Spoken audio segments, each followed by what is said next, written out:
Thank you. And thank you to Sky again, and to everyone who is still here after all this intense discussion. I am, in some ways, sort of, way out of my comfort zone, especially when it comes to talking about Italian fascism.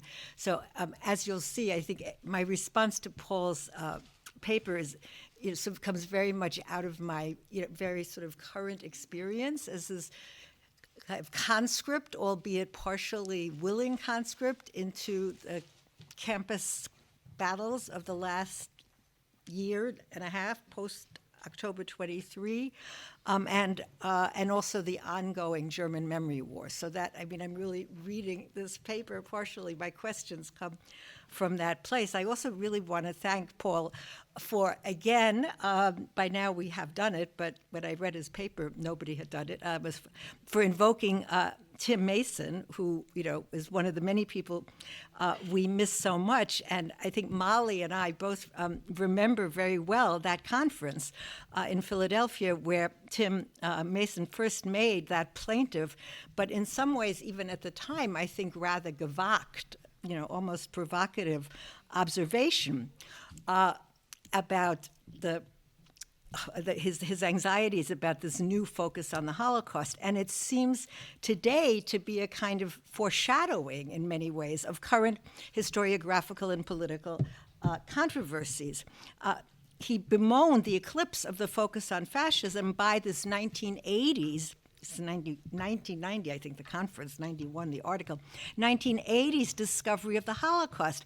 It hadn't even yet really entered the 90s and the ensuing, era of the witness and globalization of Holocaust memory. Mason feared that we would lose sight of essential research on political roots of fascism and, by extension, I think, Nazism.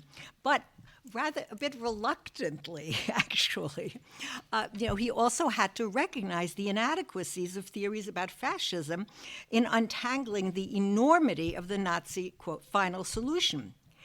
And today, it seems, we find ourselves in rather an opposite moment, where some, although certainly not all, of those of us who have kind of devoted our careers to studying the history and memory of the Holocaust fear that its moment in our political, pedagogic, and historiographical consciousness is being eclipsed, we just had this discussion to some degree, by other urgent questions and approaches. The history of colonialism and colonial crimes, and maybe even more threateningly, post-colonial approaches to understanding our modern world.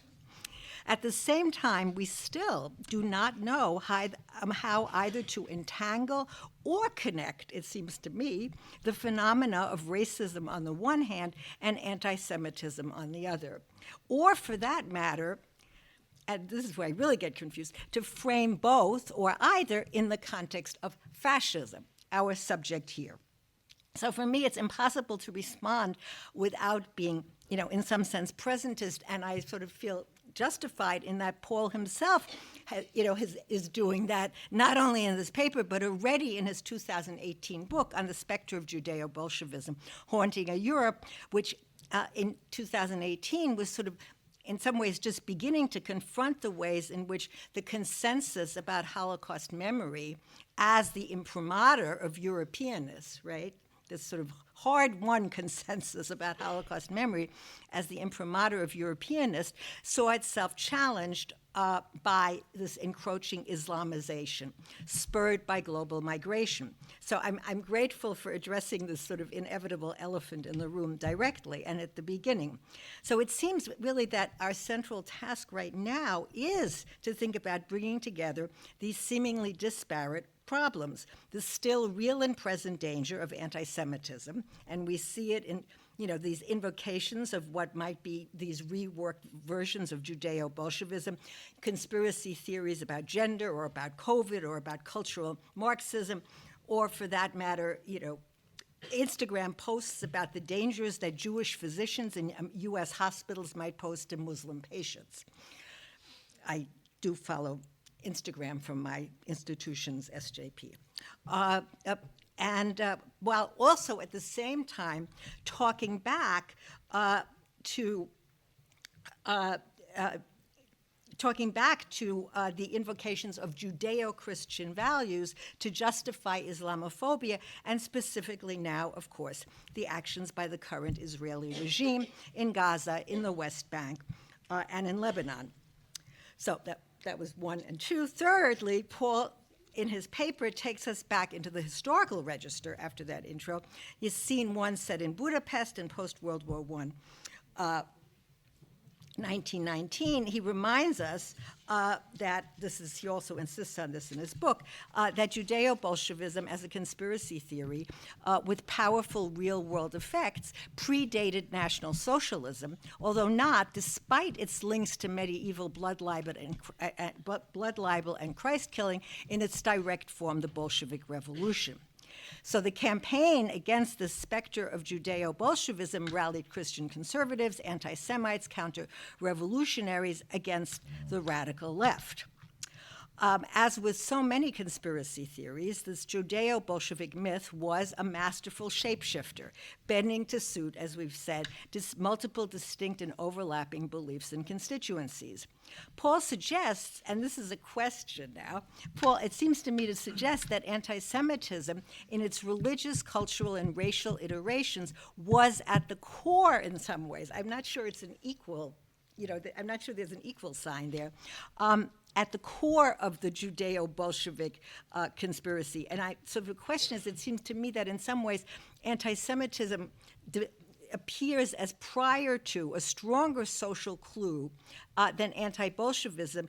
And again, I'm wondering, is this because it is because of these ancient medieval roots, because it hooked so well into Christian belief, it didn't need to be only modern, right? It didn't have to start with the Bolshevik Revolution.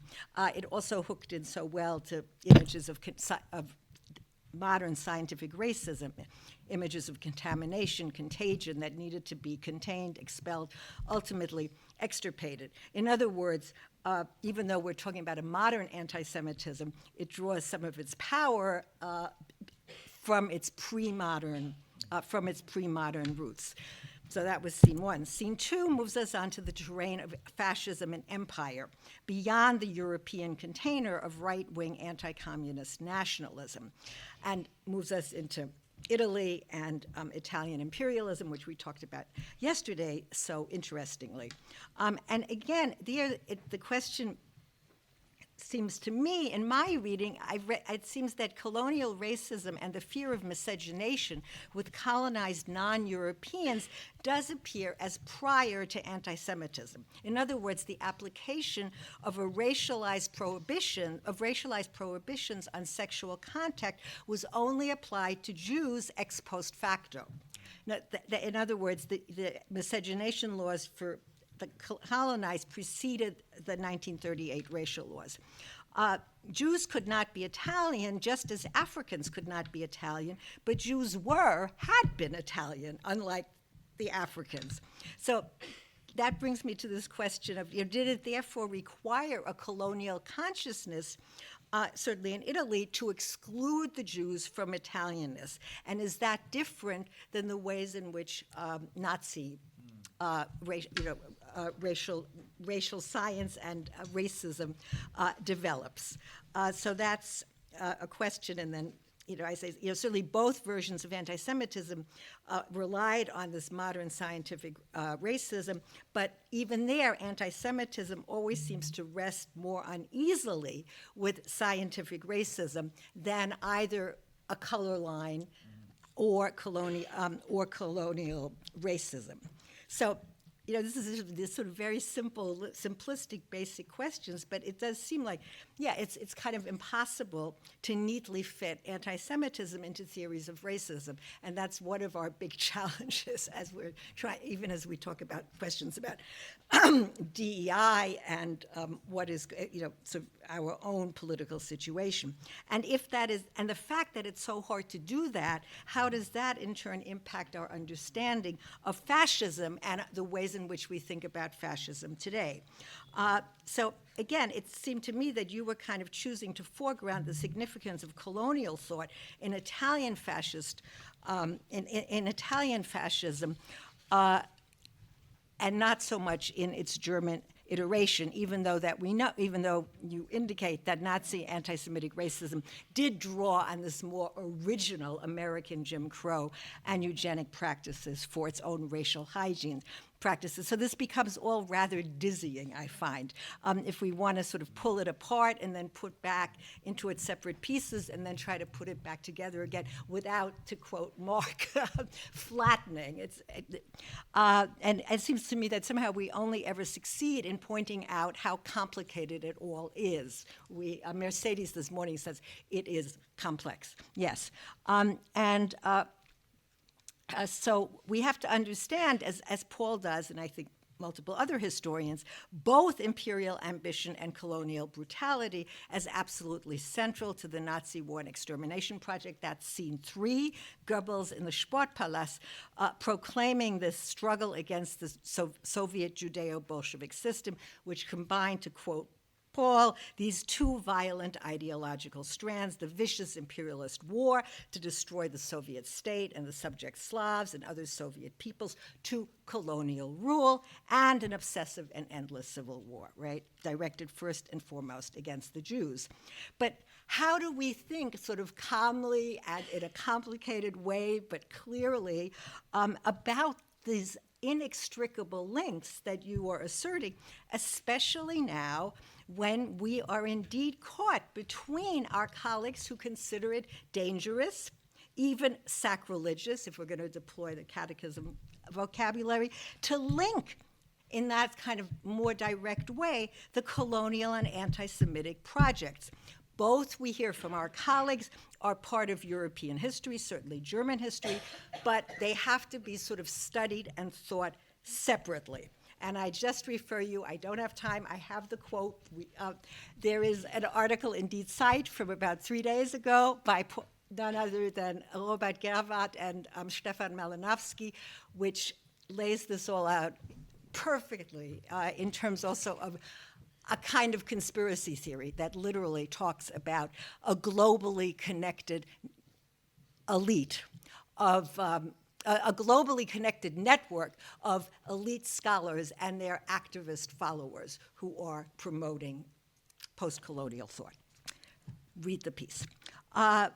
So how do we, how do we do that if we're caught on the one hand between that argument and then if we want to comprehend, on the other hand, if we want to comprehend modern European history by investigating and interrogating those connections, which it seems to me is exactly what you're doing.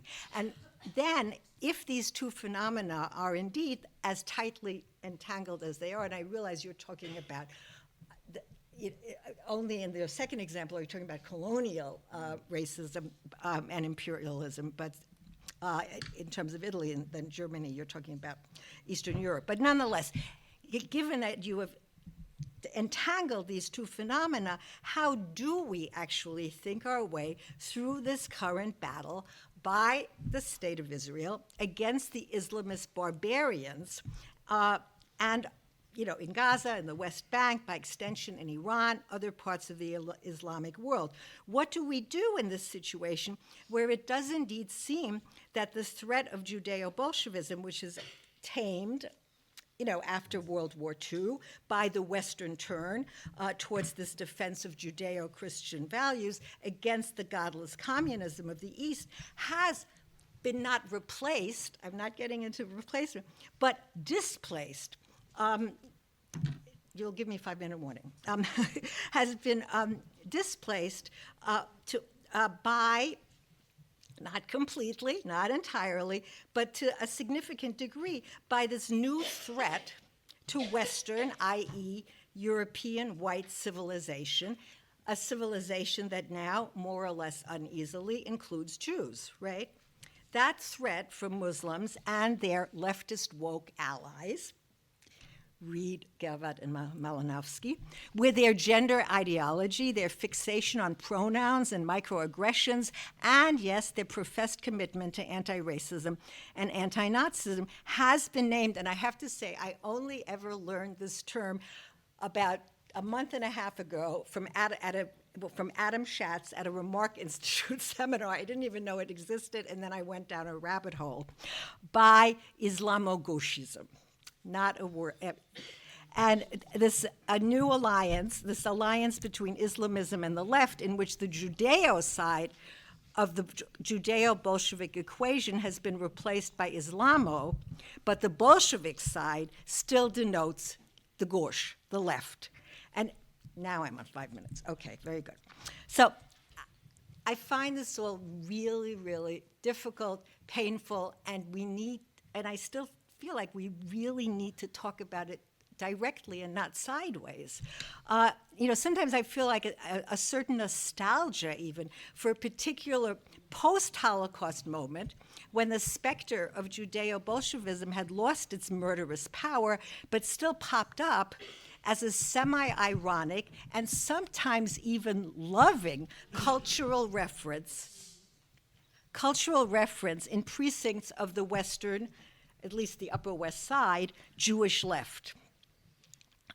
That is to say, it had not yet become sort of a minority view of far-right rebels who had not relinquished their hatred and mistrust of Jews as the manipulator of the non-white masses and finance capital.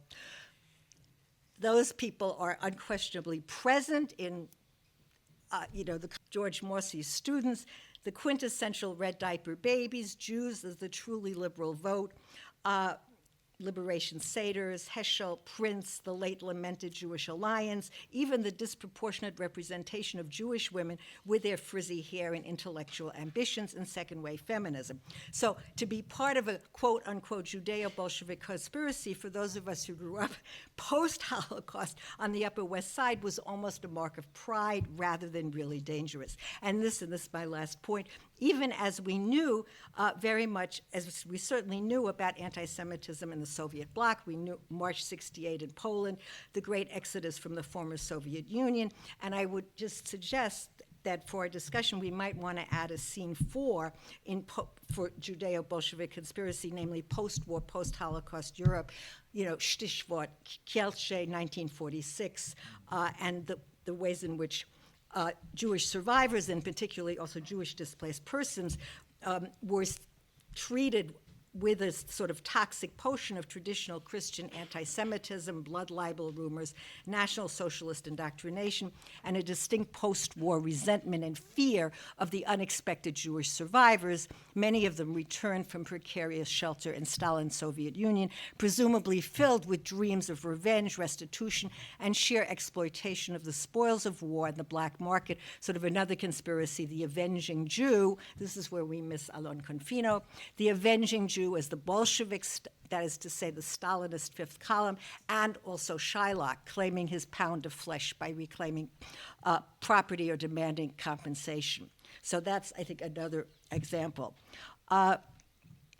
So I would just want to conclude by just saying that it is really difficult, I think, for us, especially sort of as my case, sort of American Jewish intellectuals who are also historians of Nazism and the Holocaust, to think about this new version, right? This new iteration of conspiracy theories, where indeed we are facing, we are told, an Islamic or post-colonial threat, and Jews are seen as having united with those who may not have completely separated from the notion of Jews as other dangerous, manipulative, not to be trusted, but at the same time, as you point out, are willing to defend the state of Israel as a bastion against the new Bolsheviks, the Gauche and the Islamists.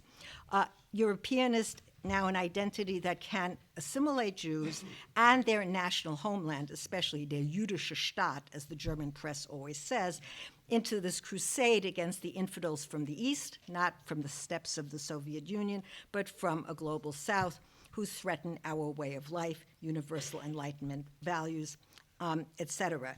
And this is, of course, much more complicated than I can possibly indicate here, but I think you all know what I'm talking about.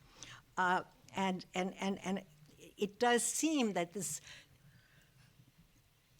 Jewish identity, in some sense, demands this opposition, or we're expected to have this opposition to any relativization of the Holocaust. And on that slippery slope requires association with the anti-woke, the anti-post-colonial trend. And, this is our lives. Even if the history of the concepts of Judeo-Bolshevism have taught us, as Paul does here, that anti-Semitism, murderous or not, has historically been associated on the whole with the defenders of white Europeanness and colonial domination, now it's not the Jewish kosher butchers who are the grave dangers to a European way of life, but the Muslim halal butchers. Now we fear in the Christmas markets of Germany, and this is real, in the Jewish day schools and synagogues, in the lecture halls of our universities, that the revenge so feared as this Jewish cri de coeur after May 1945, but did not materialize, indeed was actively interdicted by mainstream Zionists focused on building their state in Palestine. They thought that was the best revenge, will follow us at the hands of Islamic terrorists and their leftist partners.